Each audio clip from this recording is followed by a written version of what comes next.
February 22nd. Meditations for every day in the year by Bishop Richard Challoner. On the Blessed Eucharist as it is a sacrifice of adoration and praise. Consider first the indispensable obligation incumbent upon man as a rational creature made by God and for God to present his homage of adoration, praise, and glory to his Maker. For this reason, the children of God from the beginning offered up sacrifices to the deity.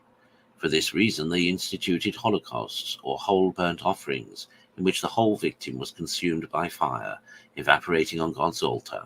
in testimony of his being the sovereign Lord of all. For this reason, the Psalms were composed by divine inspiration, and appointed to be sung together with musical instruments to the praise and glory of God, and to accompany the sacrifices offered in the temple of God. Such was the zeal of these ancient servants of God for paying him the best homage they were able of adoration and praise, and such ought to be at all times the sincere disposition of all that believe in God, as to be willing to adore and praise, worship and serve this their first beginning and last end with all their power, and to consecrate their whole being to his glory. See, my soul, if this be thy disposition. Consider, secondly, how little is all that man can offer of his own fund, even though his whole being were to evaporate to the glory of God, when compared with the infinite majesty of God and the homage and adoration which he deserves. If the whole creation could be made one holocaust or burnt offering for the glory of God, alas, it would be all no more in the eyes of so great a king than as if a grain of chaff were to be burnt in honor of some earthly monarch. Because there is no proportion between that which is finite and that which is infinite, and therefore the whole creation compared to God is less than one grain of chaff compared with an earthly monarch, or even with the whole creation. How mean then is all that man can offer of his own or of any other creatures, and how unworthy and how insufficient to be made a sacrifice of adoration and praise to the divine majesty.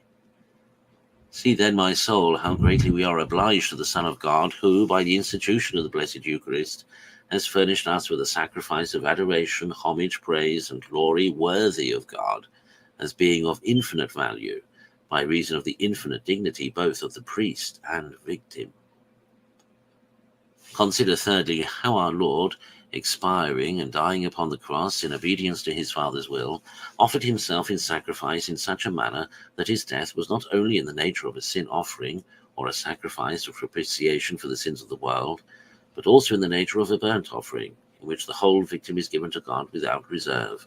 or a sacrifice of adoration, homage, praise, and glory. As then, in the Blessed Eucharist, Christ himself in person celebrates his own death and offers up the same sacrifice in substance with that which he offered expiring upon the cross, so we have here the same adoration, homage, praise, and glory offered by Christ as God's high priest and our high priest to his eternal Father. And this sacrifice of adoration, homage, praise, and glory he has made over to us, so that we are enabled, by joining with him in these sacred mysteries, to offer up daily to our God a homage and an adoration of infinite value. Conclude with admiration of the infinite power, wisdom, and goodness of God, manifested to us in the institution of this divine sacrifice, by means of which a victim of infinite value is daily offered, and will be daily offered to the end of the world upon 1,000,000 of altars, by a priest of infinite dignity, to give infinite honor and glory to his divine majesty, and to be at the same time an inexhaustible source of all good to us. Oh, let us daily and hourly join our adoration and praise with that which is in every place offered by our high priest in these divine mysteries, and it will not fail of being acceptable through him.